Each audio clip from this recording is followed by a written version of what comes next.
8 žingsniai, kaip pagerinti jūsų gyvenimą. Pirmas žingsnis – švara.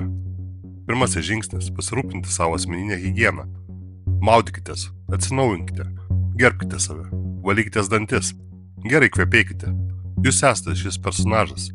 Nepaisydami savo pagrindinių poreikių, galite suklysti savo kelionėje, nes viskas prasideda nuo jūsų. Švaros ir gaivumo ritualas laiku bėgant pagerins jūsų savivertę. Jūs pasirodysite iš geriausios pusės ir signalizuosite savo, kad esate verti dėmesio. Taigi, net jei įvyktų didžiulis pasaulio permainas, bent jau jūsų asmeninė švara liks nepriekaištinga. Antras žingsnis – tvarka. Antrasis žingsnis – susitvarkykite savo karalystę. Išvalykite savo kambarį, kruopščiai išvalykite savo namus. Atsikratykite visko, kas blaško jūsų mintis. Atsisakykite gyventi nešvaroje, kuri tampa nuolatiniu priminimu apie nepadarytus darbus, nes erdvė, kurioje gyvenate, atspindi jūsų asmenybę. Ar ji netvarkinga? Jei taip, taip pat esate ir jūs.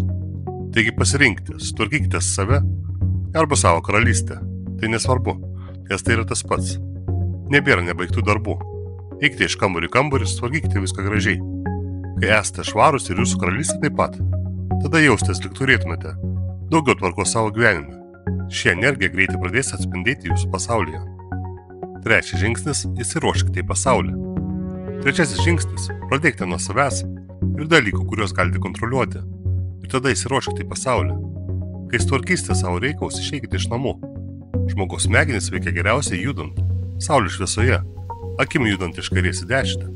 Išeikite į lauką, nes visi nori žinoti, kur jūs dingote.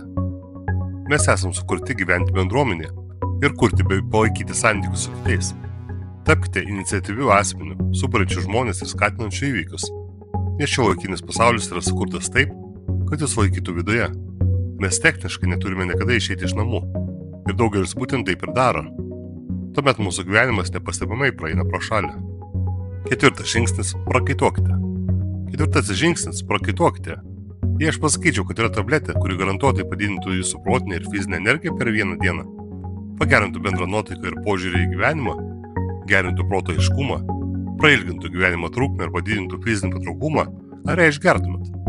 Tačiau tokia tabletė yra reali ir tai yra sportas. Aukščiausio lygio pasaulio atletai ją vartoja kiekvieną dieną. Taigi priversite cirkuliuoti kraują.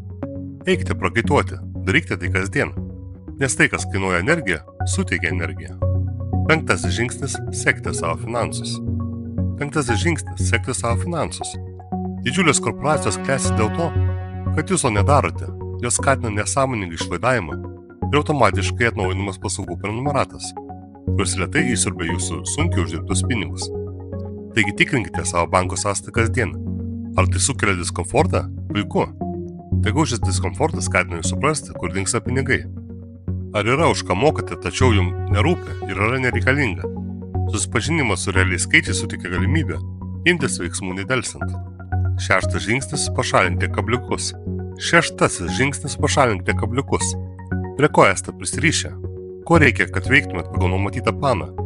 Kokias medžiagas ar elgesį naudojate, kad gydytumėte vidinės problemas? Išjungkite pranešimų garsus. Nustokite grįžti į tą pačią rutiną. Atsisakykite pašto grandinių. Nebesekite Instagram paskyrų. Pašalinkite dalykus, kurie nuolat tempia jūs atgal į neapgalvotą vartojimą. Septintas žingsnis – planuokite. Septintasis žingsnis – planuokite.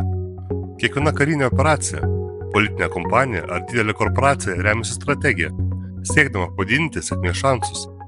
Jei jums būtų pavesta vadovauti vienoje iš šių įstaigų ir atvyktumėte be strategijos, būtumėte išjuokti. O kaip yra su jūsų gyvenimu?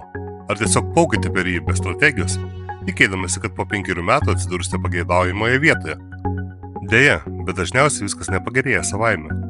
Net ir tikintis žmogus būtų kvailys, jei nepritaikytų Dievo jam duotų priemonių. Taigi sudėliokite planą ant stalo, ko norite gyvenime ir kokie būtai trukdo to siekti. Kurkite strategiją, remdamasi turimą informaciją ir panaudokite ją, kad rastumėt efektyviausią kelią į sėkmę.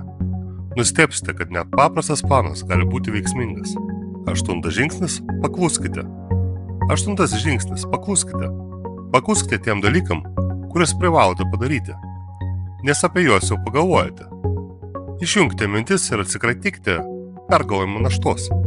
Supraskite tą jausmą, kai sustabdote savo racionalizaciją. Giliai kvėpkite ir darykite tai, ką reikia daryti. Pasitikėkite aukštesniu balsu savo galvoje ir leiskite jam užgožti silpnesnę savo dalį, nes laiku bėgant šis autentiškasis aš taps pagrindiniu. Kuo daugiau klausysite savo tikrojo aš, tuo labiau stiprės jūsų tapatybės pojūtis. Turėti stiprų, patikimą tapatybės pojūtį yra pasitikėjimo savimi ir saviveiksmingumo pagrindas. Ir nėra nieko geriau už tą jausmą. Taigi, jei esate pavargę ir išsekę nuo kovos, sekite šiais 8 žingsniais ir sutvarkykite savo gyvenimą.